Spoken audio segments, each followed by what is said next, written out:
week we talked about Moses up on that mountaintop and how he died there looking out over a promised land he would never reach.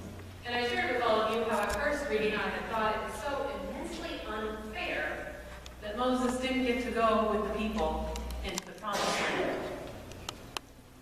And I also shared how I had come to realize in further readings that being able to journey with God and with the people, even out in the desert, had been gift enough for Moses.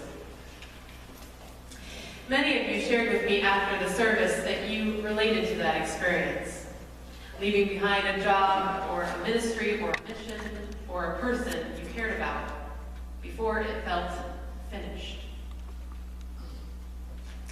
Well, this week I want us to put ourselves in someone else's shoes.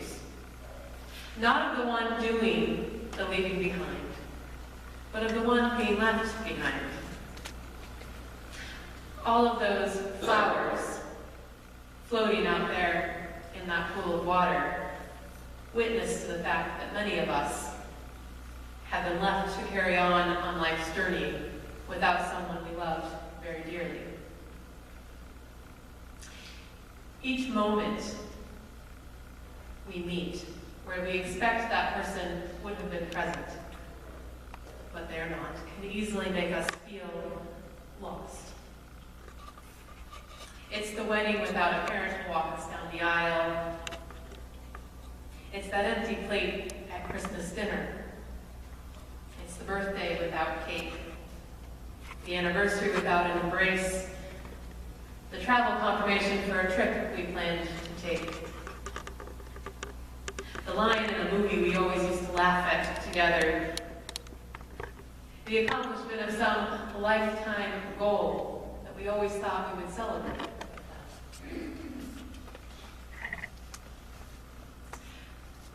For all of us, moving forward into promise and hope in the wake of loss takes a lot of strength and a lot of courage. For many of us who experience loss, every smile, every laugh, every spark of hope can send a wave of guilt over us. Like we're not supposed to feel happy now because that person is no longer there. This wasn't how the journey was supposed to go. How can we let ourselves feel that joy?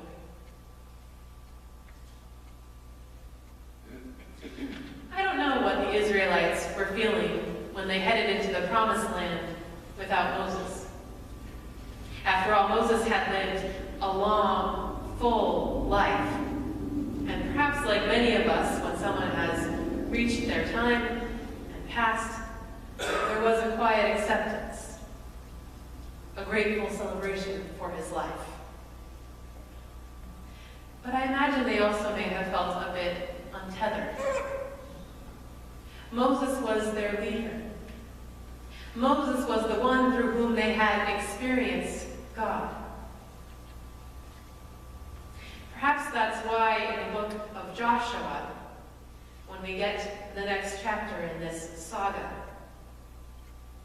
it begins with the repeated refrain, "Be strong and courageous." Our story this morning says that God exalted Joshua so the people would know that God was with him as God had been with Moses. But every leader and every person is a little different. And absence always remains, even if someone new comes to fill that person's place. I love what the people do in our story this morning. They camp out on the banks of the Jordan for 3 days. How often we do that when we are grieving. We camp out on the banks of grief and wandering, the banks of all those feelings of being lost. We can look out and we can see promise and hope and new life, but we're not quite ready to cross over there just yet. We need that time by the water. What struck me most in this passage is what the priests do. They take off their sandals, and with their bare feet, they step out into the river that is likely so high it is flooding.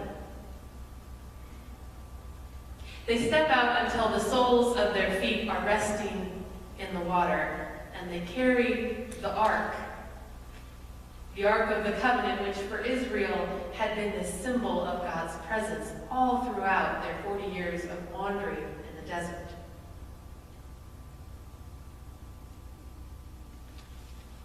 This symbol of God's love and promises, and they carry it barefooted out into the middle of the river. There's something about this step of faith, something about this willingness to go first, this willingness to be vulnerable and bare, and touch the deep riverbed that is still, no doubt, moist with the tears of the river, and to feel its soft, tender places and its rough, jagged edges with their bare skin. Something about this act invites God into those waters, invites God to hold open a pathway to promise for this people. And when God opens that way, the priests usher the people through this tender deep, holding out those signs of God's promise and God's presence and God's hope. Ushering the people as they take each painful and courageous step across this river into promise.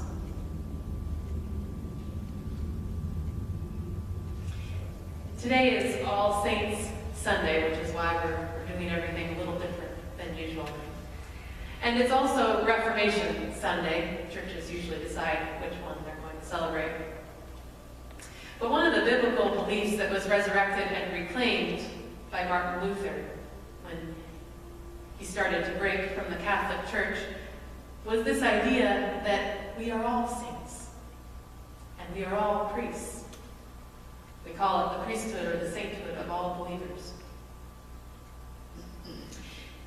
Many of us have all sorts of ideas about what it means to be a saint. Someone perfect, someone pure, someone who did or is doing incredible, almost superhuman things. But I love the picture we get this morning. This morning in our story, a priest, a saint, is simply someone who is willing to step with you out into your tender deep and out into the tender deep of the world. Someone who holds out in one way or another God's promises and love for you to see and for others to see and for us all to be guided by as we wrestle to be strong and courageous. They're people that help us cross through those hard places of life into God's promises.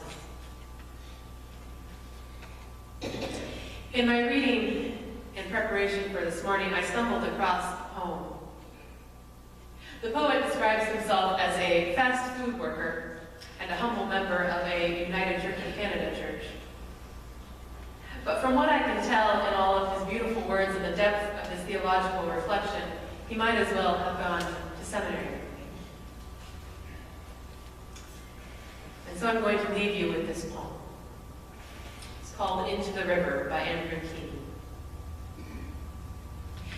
Take the covenant with you into the river, the boundary river, the risky river between future and past, between fear and hope, whose swirling depths can dislodge your feet. Take the covenant with you into the river that is out of control, restless and relentless and gnawing its banks, whose wild floods can drown field and home. Take the covenant with you into the river chilling and destructive, peaceful and refreshing. The river that is world, full of mystery and song, whose waters can bless and renew our life. Take the covenant with you into your rivers. Let it rest on your shoulders when you take your steps. Let it remind you of a promise. Let it remind you of God's presence. That you do not cross the boundaries alone, that you are not abandoned in the raging floods, that in the depths that would knock you off your careful feet, God's love is the anchor, to hold and to guide, and the waters of danger shall not overwhelm, and the waters of chaos may bring newness of life, and out of the noise of rushing waters may rise a beautiful song. Take the covenant with you. Watch even the river become servant of love. Amen.